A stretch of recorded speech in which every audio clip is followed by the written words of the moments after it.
Hello everyone. सो आज एक नया दिन, एक नया टॉपिक स्टार्ट करने जा रहे हैं हम। लास्ट क्लास में हमने स्टार्ट किया था एडमिशन ऑफ पार्टनर, जिसके अंदर हमने बात की थी उसकी डेफिनेशंस के बारे में, और हमने सीखा था ट्रीटमेंट ऑफ गुडविल का कंप्लीट, मतलब जितने भी केसेस थे ट्रीटमेंट ऑफ गुडविल के, एडजस्टमेंट्स के, वो सारे हमने लास्ट लेक्चर में पढ़ लिए थे। ठीक है, जिसने वो लेक्चर नहीं देखा है प्लीज पहले वो वाला लेक्चर देखो, उसके बाद आज की क्लास अटेंड करना। ठीक है, तो चलो फिर आज की क्लास स्टार्ट करते हैं, जिसमें हम पढ़ने वाले हैं रिवैल्यूएशन अकाउंट की डिटेल पूरी तरीके से, और पूरा स्कैच से पढ़ेंगे कि उसके अंदर जनरल एंट्रीज कैसे पास होती है, रिवैल्यूएशन अकाउंट कैसे प्रिपेयर होता है, रिवैल्यूएशन अकाउंट होता क्या है, ठीक है, मेमोरेंडम रिवैल्यूएशन अकाउंट क्या होता है। ये सारी चीजें हम आज की क्लास में डिस्कस करने वाले हैं, अलॉन्ग विद जनरल एंट्रीज, और कुछ क्वेश्चंस करने की भी ट्राई करेंगे। ठीक है, तो लेट्स स्टार्ट, टाइम वेस्ट नहीं करते हैं, चलो फिर शुरू करते हैं। सबसे पहले डिस्कस करते हैं मीनिंग के बारे में कि रिवैल्यूएशन अकाउंट होता क्या है। ठीक है, तो रिवैल्यूएशन अकाउंट बेसिकली कब प्रिपेयर होता है? जब जब रिकॉन्स्टिट्यूशन ऑफ फॉर्म होता है। क्या होता है? Reconstitution of form. अच्छा, रिकॉन्स्टिट्यूशन ऑफ फॉर्म कब कब होता है सर? रिकॉन्स्टिट्यूशन ऑफ फॉर्म जब भी हमारे पुराने वाले एग्रीमेंट क्या होंगे, चेंज होंगे, और उसके बदले क्या बनेगा, नया एग्रीमेंट बनेगा, उसे क्या बोलते हैं? Reconstitution of form.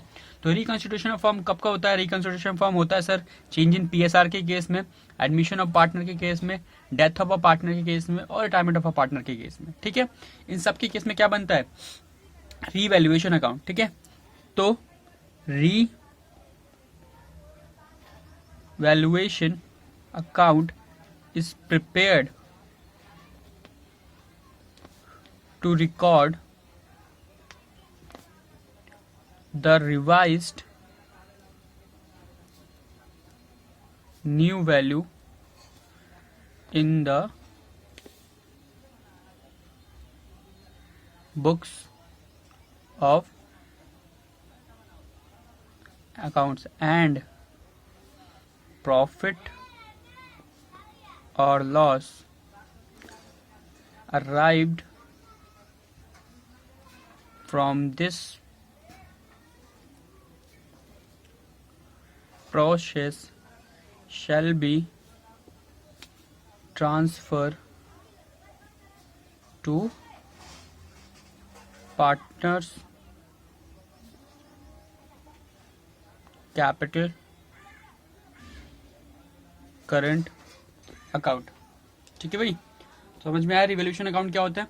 Revaluation account prepare होता है, क्यों प्रिपेयर होता है? जो हम लोग एसेट और वैल्यू, एसेट और लाइबिलिटी की वैल्यू जो चेंज होती है, उन चेंज वैल्यू को रिकॉर्ड करने के लिए बनता है। ठीक है, रीवैल्यूएशन का मतलब ही क्या है कि रीवैल्यूएशन का मतलब है कि आप अपनी बुक वैल्यू को कंपेयर करोगे किससे? मार्केट वैल्यू से। ठीक है, बुक वैल्यू को कंपेयर किया जाता है किससे? मार्केट वैल्यू से, जिसके बीच में क्या निकल के आएगा? एक डिफरेंस। उस डिफरेंस को रिकॉर्ड किया जाता है रीवैल्यूएशन अकाउंट के अंदर, जिसको हम बोलते हैं। ठीक है, सबसे पहले केसेस समझ लेते हैं इसके। देखो asset and liabilities appear in the books of account।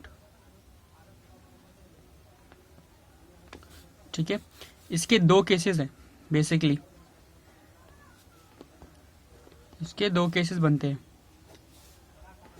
क्या मतलब है इसका? देखो, जब जब रिकॉन्स्टिट्यूशन ऑफ फॉर्म होगा, क्या होगा? Reconstitution of form. ठीक है, रिकॉन्स्टिट्यूशन ऑफ फॉर्म होगा तब तब आपकी एसेट और लाइबिलिटीज की वैल्यूज में क्या आएगा? चेंज आएगा। यस सर, तो कह रहा है asset and liabilities appear in the books of accounts. जब बुक्स ऑफ अकाउंट में एसेट एंड लाइबिलिटीज को न्यू वैल्यू पे रिकॉर्ड किया जाएगा। किस वैल्यू पे? न्यू वैल्यूज पे। तो उस केस में हमारा बनता है रीवैल्यूएशन अकाउंट। Revaluation account. लेकिन अगर क्वेश्चन कह दे कि एसेट एंड लाइबिलिटीज जो है वो बुक्स ऑफ अकाउंट में अपीयर तो होंगी, बट कौन सी वैल्यू पे?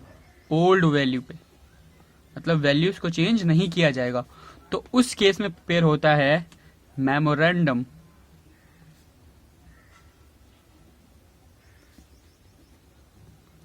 revaluation account.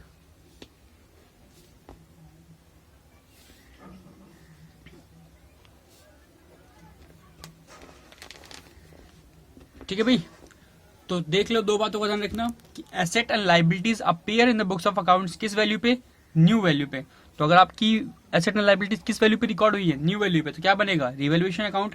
अगर किस वैल्यू पे रिकॉर्ड हो रही है, ओल्ड वैल्यू पे, तो क्या बनेगा, मेमोरेंडम रिवैल्यूएशन अकाउंट। ठीक है, तो चलो जनरल पास करते हैं।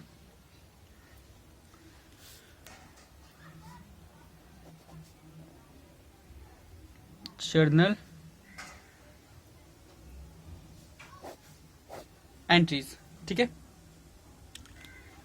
बहुत सिंपल सिंपल सी जनरल एंट्रीज हैं। फर्स्ट वन इज, अगर आपकी एसेट की वैल्यू बुक वैल्यू से ज्यादा है, when assets value is increase, तो एसेट की वैल्यू क्या हो गया, बढ़ गया है। और आपको पता है एसेट्स की वैल्यू जब बढ़ती है तो एसेट क्या होती है, डेबिट होती है। और हमारे लिए क्या हो गया, वो प्रॉफिट हो गया, तो हमें क्या मिल गया, इनकम। तो जर्नल क्या होनी चाहिए सर, जर्नल होनी चाहिए asset account debit to revaluation account. ठीक है, बीइंग एसेट रिवाइज्ड। उसके बाद second entry, when assets value is decreased. ठीक है, अगर वैल्यू क्या हो गई, डिक्रीज हो गई, तो उस केस में ये एंट्री क्या हो जाएगी, रिवर्स हो जाएगी, हमारे लिए लॉस हो जाएगा और एसेट की वैल्यू कम हो जाएगी, है कि नहीं। तो एंट्री होगी revaluation account debit to assets account, being assets value declined. ठीक है, एसेट्स की वैल्यू क्या हो गई, डिक्लाइन हो गई। यस सर, थर्ड एंट्री पास करते चलो।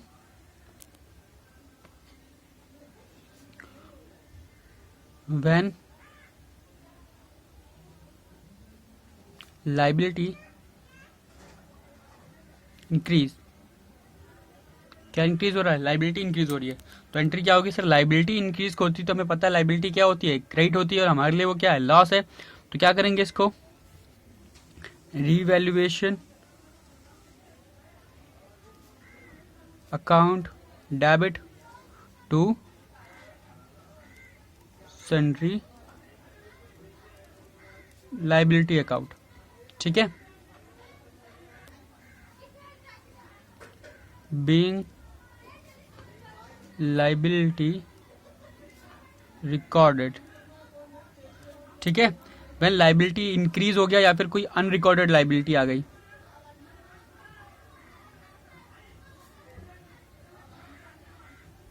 ठीक है, यहाँ पर revaluation account debit to sundry liability account या फिर unrecorded liability account.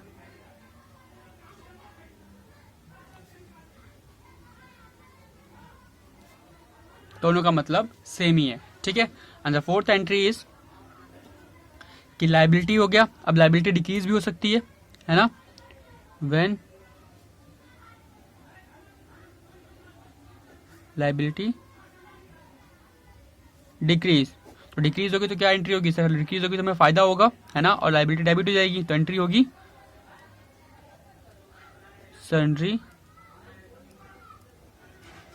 Liabilities account debit to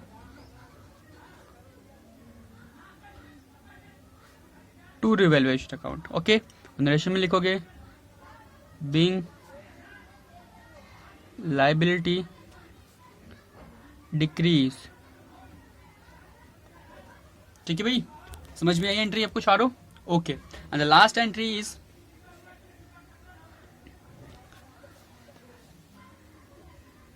distribution of profit and loss between partners. ठीक है, तो अगर प्रॉफिट हुआ है कंपनी को तो रिवैल्यूएशन अकाउंट डेबिट होगा और पार्टनर्स को पैसा मिल जाएगा, तो एंट्री होगी रिवैल्यूएशन अकाउंट डेबिट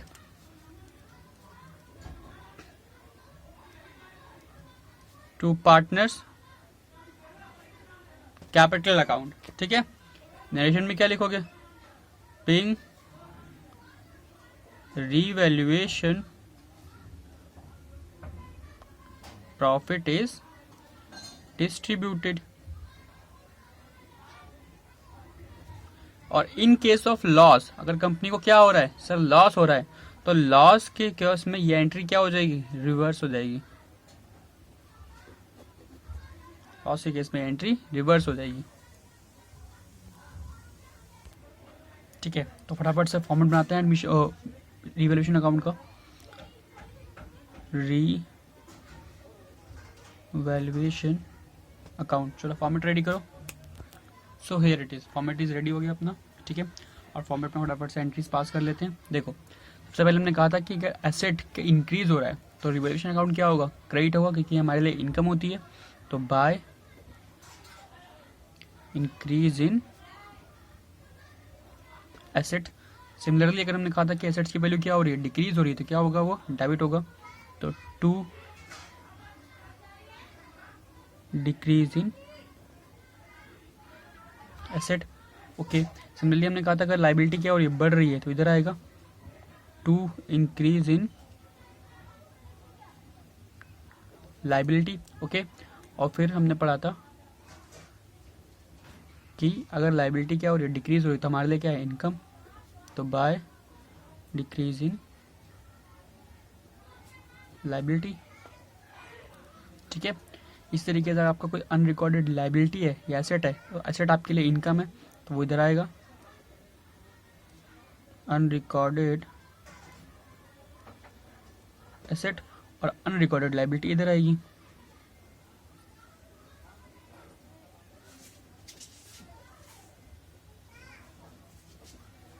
ठीक है, ठीक है, सेम इसी तरीके से अगर आपने कोई खर्चा किया है रिवैल्यूएशन करते टाइम, तो इधर आ जाएगा एक्सपेंसेस टू कैश और बैंक एक्सपेंसेस। ठीक है, अगर आपने पार्टनर को कोई रेम्यूनरेशन पे किया है तो इधर आ जाएगा टू रेम्यूनरेशन। ठीक है, पार्टनर को किसी काम के लिए पे किया होगा आपने, तो आपके लिए खर्चे हैं। फिर इन सबको करने के बाद एक लास्ट फिगर निकल के आएगी, या तो आप प्रॉफिट आएगा, तो इधर आएगा टू प्रॉफिट, और ये ट्रांसफ़र हो जाएगा टू पार्टनर कैपिटल अकाउंट, यानी एक्स और वाई जो भी होंगे। इधर आएगा तो लॉस आएगा, by loss transfer to X या फिर वाई। तो दो में से एक ही चीज़ होगी, या तो प्रॉफिट होगा या फिर क्या होगा, लॉस होगा। ठीक है, बात समझ में आ रही है। अब ध्यान रखो इस बात का हमेशा कि ये जो रिवैल्यूएशन अकाउंट है, इसकी ये वाली साइड कौन सी साइड है, दैट इज क्रेडिट साइड है, और ये वाली साइड कौन सी है, डेबिट साइड है। ठीक है, ये क्रेडिट साइड है और दैट इज डेबिट साइड है। तो आपने पढ़ा था कि क्रेडिट साइड पे हमेशा क्या आती है, इनकम आती है। ठीक है, और डेबिट साइड पे क्या आते हैं, हमेशा लॉसेस, और क्या आते हैं, एक्सपेंसेस। ठीक है, तो इस बात का ध्यान रखो कि जब भी रिवैल्यूएशन होगा तो उस प्रोसेस में आपको सोचना है कि आपको लॉस हुआ है या फिर प्रॉफिट हुआ है। अगर प्रॉफिट हुआ है तो किधर आएगा, क्रेडिट साइड पे। अगर उससे लॉस हो रहा है तो वो किधर आएगा, डेबिट साइड पे। सिमिलरली देख लो, इंक्रीज इन एसेट्स, अगर एसेट्स की वैल्यू बढ़ती है तो आपके लिए क्या है सर, हमारे लिए प्रॉफिट है, गेन है, तो वो कहाँ आएगा, क्रेडिट साइड पे। अगर आपकी एसेट्स की वैल्यू गिरती है तो क्या होगा, डिक्रीज होगा, तो क्या है, लॉस है। लॉस कितना आएंगे, डेबिट साइड पे। तो रिवैल्यूएशन बनाने का सबसे इजी तरीका यही है, बस ध्यान रखना है अपनी हर एक ट्रांजेक्शन पे कि क्या उस ट्रांजेक्शन से आपको प्रॉफिट हो रहा है या फिर लॉस हो रहा है। अगर उस ट्रांजेक्शन से आपको प्रॉफिट हो रहा है तो कहाँ पे आएगा, क्रेडिट साइड पे। अगर उसी ट्रांजेक्शन से आपको क्या हो रहा है, लॉस हो रहा है, तो किधर आएगा, डेबिट साइड पे। ठीक है, तो आई होप ये समझ में आया होगा। और हमने एंट्रीज नोट कर ली थी सारी की सारी। और एक बात का और ध्यान रखना कि ये जो प्रॉफिट और ये लॉस है ना, ये वाला प्रॉफिट ये किस में डिस्ट्रीब्यूट होगा, ये डिस्ट्रीब्यूट होगा ओल्ड पार्टनर्स में। ठीक है, और किस रेशियो में, ओल्ड रेशियो में। चाहे वो प्रॉफिट हो चाहे वो लॉस हो, किस में बटेगा, ओल्ड पार्टनर्स में। किस रेशियो में, ओल्ड रेशियो में। ये सिर्फ किसके लिए है, रिवैल्यूएशन अकाउंट के लिए। ठीक है, चलो मेमोरेंडम रिवैल्यूएशन अकाउंट भी सीख लेते हैं।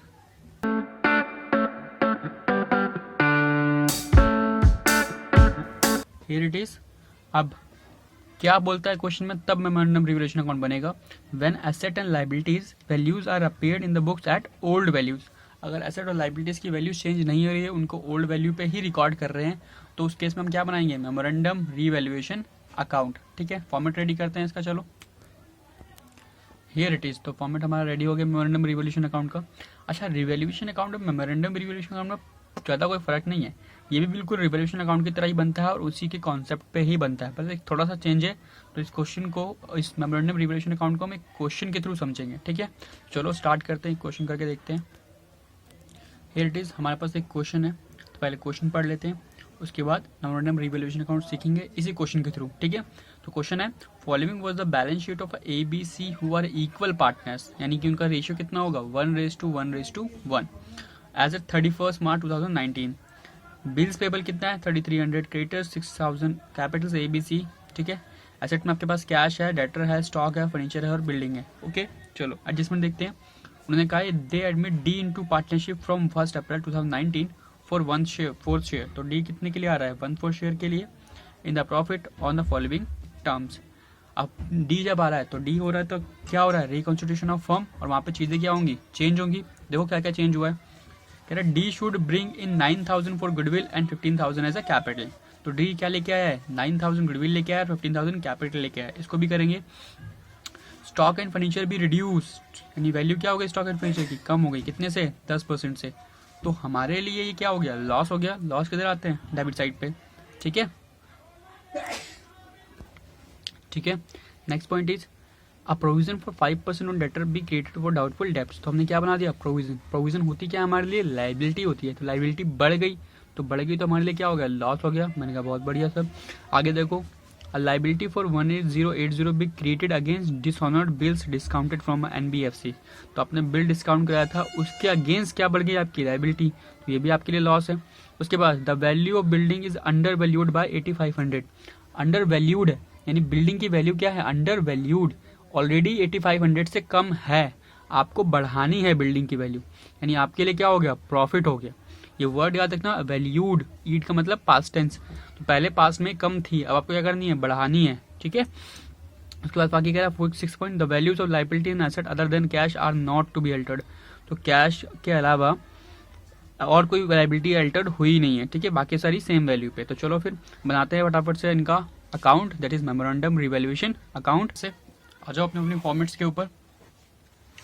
क्वेश्चन में देखो, सबसे पहला पॉइंट, वो गुडविल वाला पॉइंट छोड़ दो और उसके बाद नीचे आ जाओ सेकंड पॉइंट पे। सेकंड पॉइंट पे क्या लिखा है, कह रहा है स्टॉक एंड फर्नीचर भी रिड्यूस। रिड्यूस कितने से, 10% से। ठीक है, तो सबसे पहले क्या लिखा है, स्टॉक एंड फर्नीचर भी रिड्यूस बाय 10%। तो स्टॉक और फर्नीचर की वैल्यू क्या हो गई, कम हो गई। तो यानी हमें क्या हो गया, लॉस। तो लॉस किधर आता है, डेबिट साइड पे। तो लिखेंगे टू स्टॉक अकाउंट और टू फर्नीचर अकाउंट। ठीक है, स्टॉक कितने का था सर, स्टॉक था हमारा 11,400 का। तो कितने से कम हो गया, हमारा स्टॉक कम हो गया 1140। उसके बाद क्या कम हो गया सर, फर्नीचर की वैल्यू 10% से कम हो गई, 24 का था तो 240 रुपीज। चलो ठीक है, नेक्स्ट पॉइंट देखो। नेक्स्ट पॉइंट कह रहा है अ प्रोविजन ऑफ 5%। देख लो, a provision of 5% on debtors be created और डाउटफुल डेब्ट्स। तो प्रोविजन हमारा डेटर कितना है, 10,800। ध्यान रखना कि प्रोविजन जो है डेटर्स के ऊपर हमेशा ग्रॉस अमाउंट पे बनता है। किस अमाउंट पे बनता है, ग्रॉस अमाउंट पे। ये बताऊंगा ग्रॉस और नेट क्या होता है। डेटर देखो कितना है, 10,800, उसका कितना परसेंट प्रोविजन बनाना है, 5%। तो 10,800 का 5% निकालो फटाफट से। ये हमारी लाइबिलिटी बढ़ गई, तो लाइबिलिटी बढ़ती तो वो भी हमारे लिए क्या होता है, लॉस। तो 2 प्रोविजन फॉर डाउटफुल डेब्ट्स। कितना डेब्ट्स सर? हमारा जो डेटर था वो था 10,800 का, और इसका 5% आ गया हमारा 540। ठीक है, नेक्स्ट देखो, नेक्स्ट पॉइंट है हमारा, कहता है liability for 1080 be created against discounted bills from NBFC. तो एनबीएफसी से हमने एक बिल डिस्काउंट कराया था और एक लाइबिलिटी आ गई थी। ठीक है, एक लाइबिलिटी आ गई थी, लाइबिलिटी हमारी बढ़ गई है ना। कितने से बढ़ गई सर? 1080 से। तो ये भी हमारे लिए लॉस है। क्या लिखेंगे? To unrecorded liability. ठीक है, 1080। उसके बाद नेक्स्ट देखो, कह रहा the value of building is undervalued by 8500। यहां पर the value of building is undervalued by 8500। Undervalued का मतलब होता है कि बिल्डिंग की वैल्यू कम है। अंडर वैल्यूड यानी पास्ट टेंस, यानी कि लास्ट टाइम हमारी वैल्यू क्या है? कम है। हमें क्या करनी है? वैल्यूज को बढ़ाना है। यहाँ पर क्या आएगा? बाय बिल्डिंग की, बिल्डिंग की वैल्यू क्या हो रही है? बढ़ रही है, तो हमारा लिए प्रॉफिट है। और प्रॉफिट किधर आता है? क्रेडिट साइड पे। कितने से बढ़ रही है? 8500 से बढ़ रही है। ठीक है, अब देखो क्या करना है, यहाँ पर अकाउंट को क्लोज करना है। क्लोज कैसे करेंगे?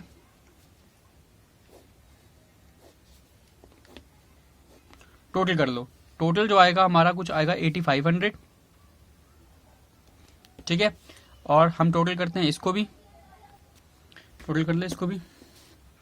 यह आएगा हमारा 1140 प्लस 240 प्लस 540 प्लस 1080 3000, और इसमें से माइनस किया 8500। तो हमें कितने का प्रॉफिट हो गया? हमें हो गया प्रॉफिट 5500 का। तो प्रॉफिट इधर आता है टू प्रॉफिट 5500 का, दैट इज बैलेंसिंग फिगर।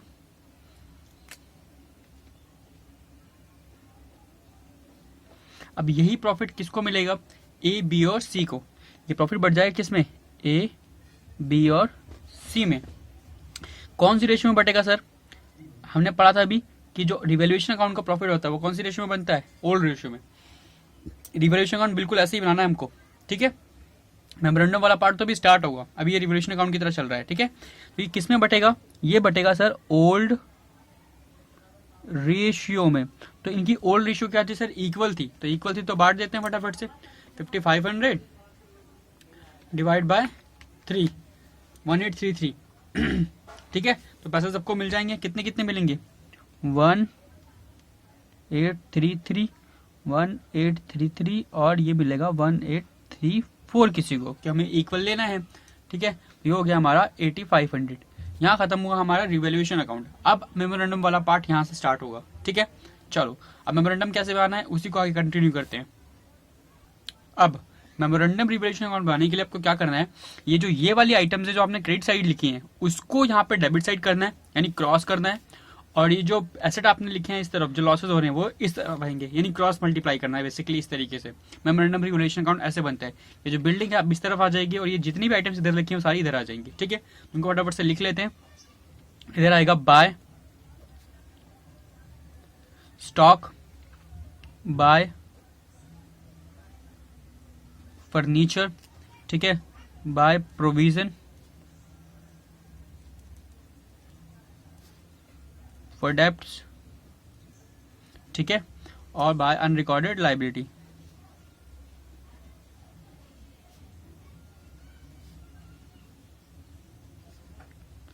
सबके अमाउंट भी सेम रहेंगे, 1140, 240, 540 और 1080। ठीक है भाई, चलो। और इधर क्या आएगा? इधर आएगा बिल्डिंग, टू बिल्डिंग। कितने की बिल्डिंग? 8500 की। ठीक है, अब टोटल करी जाएगी, अब टोटल हो जाएगा, टोटल करेंगे। टोटल फिर सेम आएगा 85 85। अब की बार क्या आएगा सर? अब की बार तो लॉस आ जाएगा, बाय लॉस। ठीक है, बिल्कुल ठीक। अब लॉस जो होगा वो ट्रांसफर होगा, लेकिन जब मेमोरेंडम वाला पार्ट होता है तो यहाँ पर जो लॉस ट्रांसफर होगा ना वो सबको ट्रांसफर होगा। सबको किसको? चारों पार्टनर को, ए बी सी और डी। यानी ये जो लॉस है ये किस रेशियो में बटेगा? ये बटेगा न्यू रेशियो में। ठीक है, किस रेशियो में बटेगा? न्यू रेशियो में। यानी न्यू रेशियो क्या थी? इक्वल थी। तो हमारा कितना आया प्रॉफिट? 500। इसको बांट दे न्यू रेशियो में, डिवाइड बाय 4, 1375। तो सबको कितना कितना लॉस मिल जाएगा?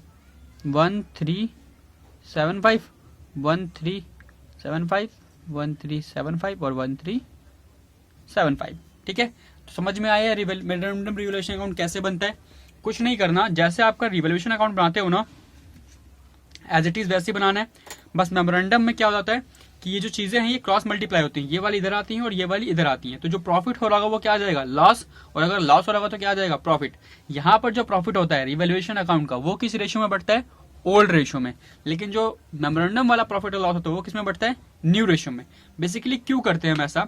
ये हम इफेक्ट लेने के लिए करते हैं कि एक जगह प्रॉफिट एक जगह लॉस नेट करेंगे तो इफेक्ट निकल के आ जाएगा। और हम अपनी बुक्स में इस वैल्यूज को रिकॉर्ड नहीं करते, क्योंकि इसमें लिखा है ना कि when asset and liabilities are appeared in the books of old values. ठीक है, इसके रिगार्डिंग कुछ नोट्स है, तो नोट्स भी मैं लिख दे रहा हूं नीचे। चलो, तो कुछ नोट्स लिखने थे, नोट्स लिख लेते हैं। 1, over valued and under valued items. ठीक है, अगर आपको किसी एडजस्टमेंट में क्या लिखा है? ओवर वैल्यूड और अंडर वैल्यूड, तो उसका मतलब क्या होता है? देखो, अगर लिखा है ओवर वैल्यूड, तो ओवर वैल्यूड का मतलब होता है, ये देखो ईडी का मतलब होता है पास्ट टेंस। तो ओवर वैल्यूड का मतलब है कि पहले वो वैल्यू ज्यादा थी, अब क्या करनी है? कम करनी है। तो आपको क्या करना पड़ेगा? उसे डिक्रीज करना पड़ेगा। यानी अगर वो एसेट है तो आपके लिए वो क्या है? लॉस है। दो बातें डिक्रीज करती है। अगर वो एसेट है तो आपके लिए क्या है? लॉस है। लेकिन अगर वो क्या है? लाइबिलिटी, तो आपके लिए वो क्या है? गेन है, यानी इनकम है।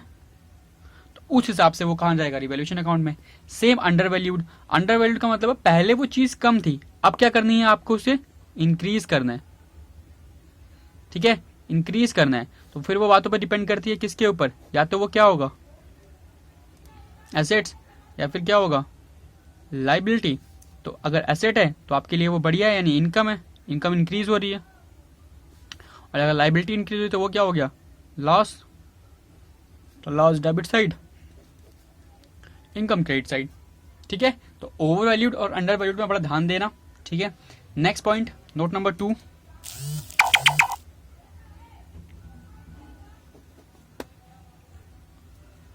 If percentage is given in undervalued और overvalued statement। ठीक है, एग्जाम्पल समझते हैं। देखो एग्जाम्पल कि अगर आपकी एक मशीनरी है जो बुक में 90,000 की दे रखी है। ठीक है, कितने की दे रखी है? 90,000 की। और पॉइंट लिखा हुआ है कि मशीनरी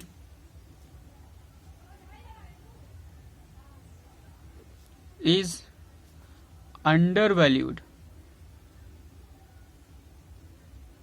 बाय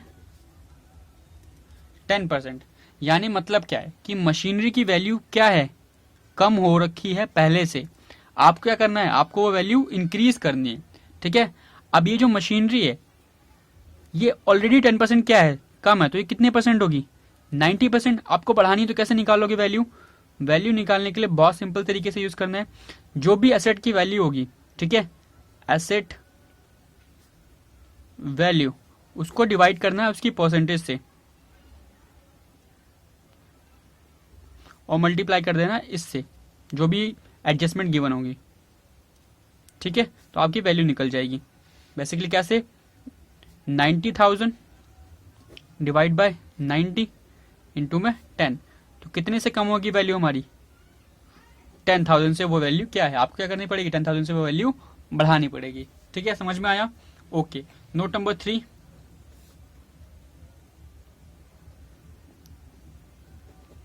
ठीक है, नोट नंबर 3 क्या है?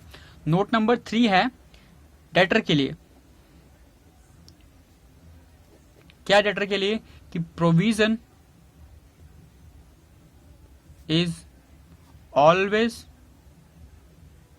Made on gross value. किस पे बनती है? ग्रॉस वैल्यू पे। क्या मतलब हुआ ग्रॉस वैल्यू पे? एग्जांपल समझो, आपके पास बैलेंस शीट में डेटर गिवन है, ठीक है, डेटर्स मेरे ख्याल से आपके पास 1 लाख के हैं। ओके, उसमें से आपने पहले प्रोविजन माइनस कर रखा है, लेट्स से 10,000 का प्रोविजन पहले से ही माइनस हो रखा है, और उसने और वैल्यू कितनी आ रही होगी बैलेंस शीट में?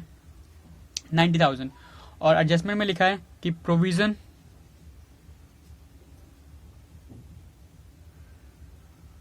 Made a provision of on debtors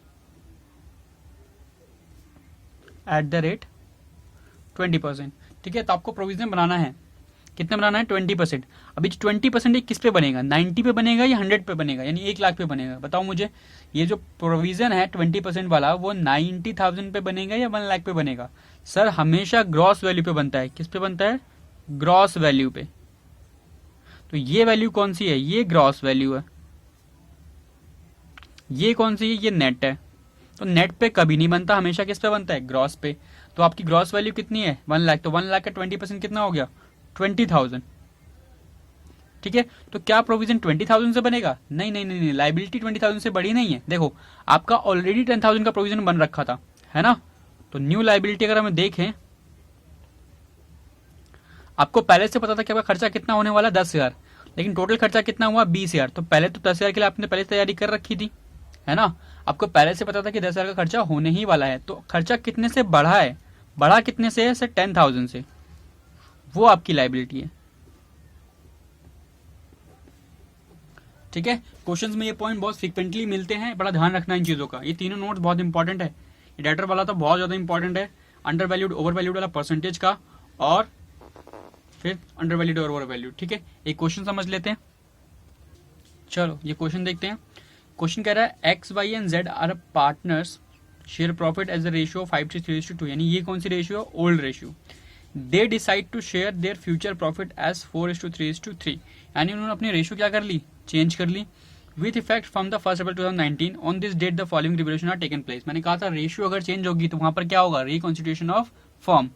क्या बनता है? Revolution account. अब देखो, बुक वैल्यूज दे रखी है और रिवाइज वैल्यूज दे रखी है, ठीक है? तो हम रिवोल्यूशन अकाउंट बना के कर सकते हैं इस क्वेश्चन को, लेकिन उसने कुछ बोला है, कह रहा है पास necessary adjustment entry, necessary adjustment entry, ये सिर्फ एक ही एंट्री की बात कर रहा है, to be made because of the above changes in the value of asset and liabilities, however old values will continue in the books. उसने बोल दिया कि ओल्ड वैल्यूज रहेंगी बुक में, न्यू वैल्यू नहीं रिकॉर्ड करनी। तो अगर ओल्ड वैल्यू रहती है तो क्या बनता है बताओ मुझे? वहां पे बनता है मेमोरेंडम रिवैल्यूएशन अकाउंट। लेकिन क्वेश्चन ने आपसे मेमोरेंडम रिवैल्यूएशन अकाउंट नहीं पूछा, उसने बोला सिर्फ क्या बताऊं? सिर्फ मुझे एक एडजस्टमेंट एंट्री पास करके बता दो, ठीक है? हमने कहा ठीक है, हम एडजस्टमेंट एंट्री पास कर देंगे। सबसे पहले हमें देखना पड़ेगा कि जो प्रॉफिट शेयरिंग रेशियो चेंज हो रहा है, क्या इसकी वजह से किसी को सेक्रीफाइस हो रहा है या किसी को गेन हो रहा है, ठीक है? फिर चाहे वो एडमिशन हो, फिर चाहे वो रिटायरमेंट हो, फिर चाहे वो डेथ हो, किसी भी केस में बस रेशियो चेंज करनी है। चेक करना है न्यू रेशियो को ओल्ड रेशियो से, कि क्या किसी पार्टनर को गेन हो रहा है, सेक्रीफाइसिंग हो रहा है। फटाफट से निकाल के देखते हैं। चलो तो क्वेश्चन देखो, कितने पार्टनर्स हैं? सर पार्टनर्स हैं एक्स वाई जेड, उनकी 2 रेशियोज हैं, एक है ओल्ड रेशियो और एक है न्यू रेशियो, ठीक है? ओल्ड रेशियो कितनी है? ओल्ड रेशियो जो है क्वेश्चन में वो देखिए उन्होंने 5:3:2, और जो न्यू रेशियो है वो है 4:3:3। तो सबसे पहला स्टेप आपको क्या करना है, अगर आपको एडजस्टमेंट करनी है तो पहले स्टेप में आपको करना है कि सबसे पहले चेक करना है सेक्रीफाइसिंग और गेनिंग रेशियो। तो हम यहाँ पे एक ही रेशियो निकालेंगे, that is called sacrificing ratio. अब सबको पता है सैक्रिफाइसिंग रेशियो का फॉर्मूला क्या होता है? हाँ sir, old share minus new share. ठीक है, चलो करते हैं। कैसे करेंगे? एक्स, वाई और जेड, एक्स, वाई और जेड। एक्स का ओल्ड शेयर कितना है सर? ये रहा ओल्ड रेशियो 5:10, और वाई का ओल्ड शेयर 3:2, जेड का 2:10। ठीक है, इसमें से इनके क्या माइनस करने हैं? न्यू शेयर माइनस करने हैं। न्यू रेशियो है 4:10, 3:10 और 3:10। ठीक है भाई, यस सर 3। अब जरा हम इफेक्ट निकालते हैं। तो यहां पर देखो 5 × 4 ये 1:10 पॉजिटिव है, 3:0 तो ये 0 हो गया, और 2 - 3 यानी ये माइनस में आ गया, -1/10। तो आप कौन सी रेशियो निकाल रहे थे? Sacrificing ratio. अगर सैक्रिफाइसिंग रेशियो निकालते टाइम कोई पार्टनर जो है वो माइनस में आ जाए तो वो क्या कर रहा है? वो गेन कर रहा है। यानी वो कौन सा पार्टनर है? वो गेनिंग पार्टनर है। कौन सा पार्टनर है? गेनिंग पार्टनर है। और अगर हम क्या निकाल रहे होते? Gaining ratio. तो अगर कोई माइनस में आता है वो कौन सा बन जाता है? Sacrificing partner. यानी यहां पर ये कौन सा पार्टनर है? ये सैक्रिफाइस कर रहा है, और ये तो कुछ भी नहीं कर रहा। ठीक है, तो बेसिकली अब हमें स्टेप नंबर 1 कंप्लीट हो गया। स्टेप नंबर 2 पे चलते हैं। स्टेप नंबर 2 में हमें क्या निकालना होता है? हमें निकालना होता है नेट इफेक्ट्स। ठीक है, नेट इफेक्ट्स। नेट इफेक्ट्स कैसे निकलते हैं? देखो, सबसे पहले आपको जितनी भी एसेट लायबिलिटी दे रखी है क्वेश्चन में उनको लिख लो एक जगह पे। यानी हमें दे रखा है इन्वेस्टमेंट दे रखी है, हमें दे रखा है प्लांट, हमें गिवन है land and building, okay, outstanding expenses, ठीक है, फिर सन्ड्री क्रेडिटर्स,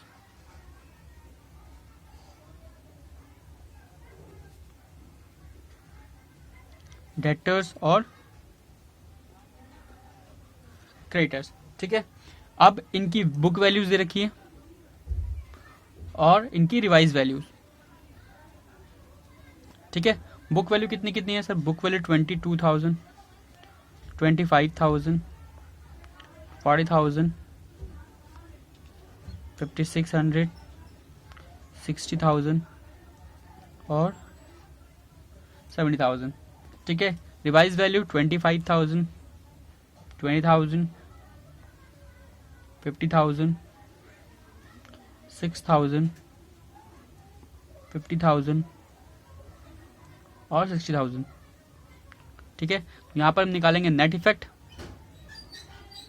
देखो इधर 22 की चीज थी 25 हो गई तो प्लस 3,000 क्योंकि एसेट है। प्लांट 25 का था 20 हो गया तो माइनस का 5,000, वैल्यू कम हो गई है। लैंड पहले 40 का था 50 हो गया, 10,000 प्लस हो गया। ठीक है, आउटस्टैंडिंग एक्सपेंसेस 400 बढ़ गए यानी कि माइनस, लाइबिलिटी बढ़ गई। सन्ड्री डेटर्स बढ़ गए आपके कितने के? कम हो गए 10,000 से, 10,000 कम हो गए। क्रेडिटर्स पहले 70 के सब 60 हो गए तो 10,000 फायदा हो गया। ठीक है भाई, नेट निकालें। चलो नेट इफेक्ट करके देख लेते हैं। ओके करें। 3,000 minus 5,000 plus 10,000 minus 400 minus 10,000 plus 10,000 कितना आ गया? 7,600। नेट इफेक्ट कितना निकल गया? 7,600। यहाँ पे लिख दिया हमने 7,600। ठीक है, अब last step, step number 3। Step number 3 adjustment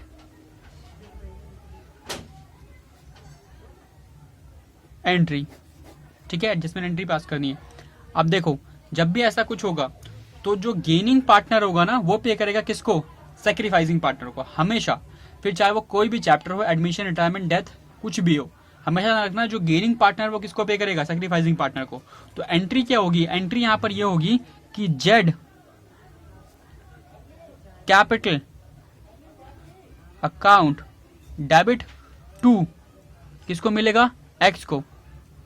x capital account debit. ठीक है, कितना अमाउंट मिलेगा? सर जितना भी आपका नेट इफेक्ट निकला है 7600, उसका कितना पार्टनर गेन कर रहा है सर? 1/10 गेन कर रहा है, तो कितना आ जाएगा? 760 760। नरेशन लिखोगे, बिंग एडजस्टमेंट मेड। ठीक है भाई, समझ गए। और एक बात, जो बैलेंस शीट होगी आपकी, उसमें जो एसेट और लाइबिलिटीज की वैल्यू होगी वो कौन सी वाली होगी? रिवाइज्ड वाली या बुक वैल्यू? ये ओल्ड वाली ही होगी, वैल्यूज चेंज नहीं होंगी, क्योंकि क्वेश्चन ने खुद ही बोला था कि वैल्यूज रिकॉर्ड नहीं कर रहे हम लोग, तो ये वाली नहीं लेनी, यही वैल्यू लेनी है बैलेंस शीट के अंदर हमेशा। ठीक है, और एंट्री समझ में आ गया आपको कैसे पास करी है हमने? याद रखना, इफेक्ट यानी ये गेनिंग शेयर लेना है हमें। ठीक है, क्या लेना है? गेनिंग शेयर लेना है।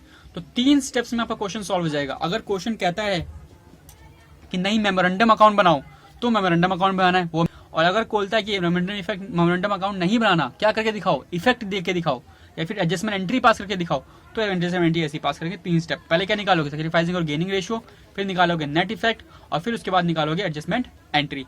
तो आई होप आपको ये समझ में आया होगा कि रिवैल्यूएशन अकाउंट कैसे बनेगा, मेमोरेंडम रिवैल्यूएशन अकाउंट बनेगा, एंट्री हमने पास करके देख ली, इफेक्ट्स देख लिए। ऑलमोस्ट सारे क्वेश्चन जो है रिवोल्यूशन अकाउंट के आप कर सकते हो 100%। ठीक है, फिर चाहे वो किसी भी चैप्टर के क्यों ना हो। ठीक है, तो आई होप आप लोगों को समझ में आया होगा। तो बस क्या करना है आप लोगों को, लाइक करो वीडियो को, तो अपने फ्रेंड्स के साथ शेयर करो, और चैनल को सब्सक्राइब करके बेल आइकन प्रेस कर लो। ठीक है, तो मिलते हैं फिर ऐसे किसी नेक्स्ट वीडियो के अंदर, जहां पर हम बात करेंगे एक नए टॉपिक के बारे में। तब तक के लिए मिलते हैं, bye bye bye, take care.